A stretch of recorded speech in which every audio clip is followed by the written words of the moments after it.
I'm Dr. Bauck. I wanted to take a minute to describe for you some of the options that are available for you here at Take Physics at the high school.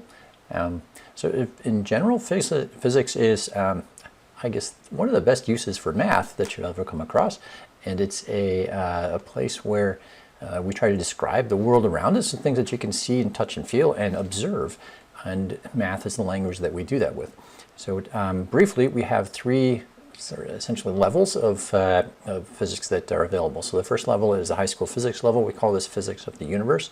Generally, this is the last of a three-course curriculum to expose you to all of the science that the state of Washington feels is important. These are known as the Next Generation Science Standards. And it will prepare you for the WCAS, which is the Washington State Assessment for Science, in combination with, of course, the biology and chemistry classes that you probably have taken before this. This is an algebra-based class. We use algebra to describe the variety of things that are happening around us, and it touches on a number of topics, including motion and how things move. So it's a curious phenomenon that if you put a fish tank in water and you spin it, it takes on this parabolic shape when it spins. Why that is kind of curious and something that you'll be able to explain and understand after taking a physics class.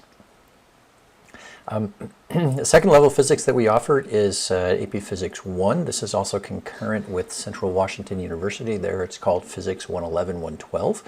So two college classes correspond to the one high school class.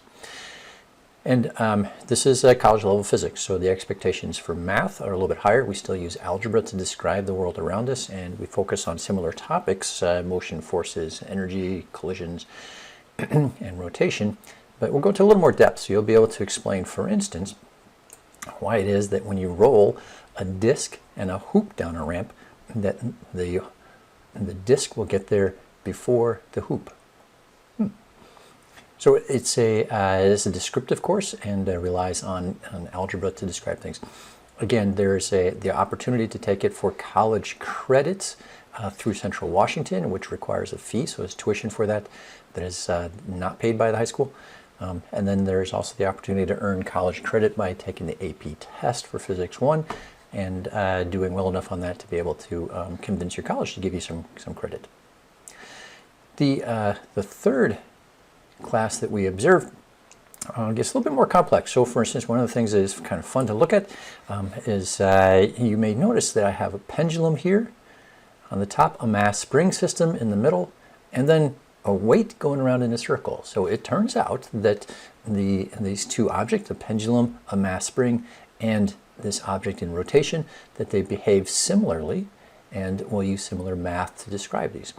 So we release the mass spring system and then put the weight in coordination with it. They all pass through the center point at about the same time. So eye candy for physics. Right. So there are similarities that are fun to look at and fun to think about, and that's part of the part of all physics classes, but we get more into the math of that in AP Physics classes. Physics, the last physics class that the order that we offer is called AP Physics C. We do two courses in this. So this is both mechanics and an electricity and magnetism course.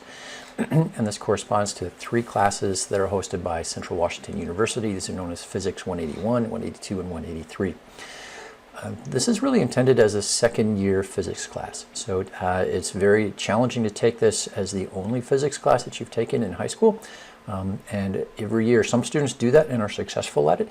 But most often, this is people that are successful at this are taking this as a second physics class, after either a physics in a high school class or a AP Physics 1 class.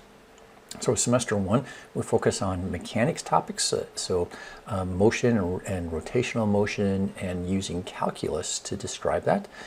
Second semester, we focus on electricity and magnetism, and magnetism is just like a magical force. It does wonderful things. For example, I have this disc that's levitating here because it's magnetic, and when I run a current through it, the disc will start spinning, right? So we'll be able to understand why that is and describe the phenomena that lead to that result. And magnetism is sort of all around us. So every single electrical motor or generator that's around you works off of principles that you'll get to discover and understand the details of when you take this physics class. Anyway, I hope that's helpful to your decision. Please do reach out if you have questions, and I look forward to seeing you in the future. Take care.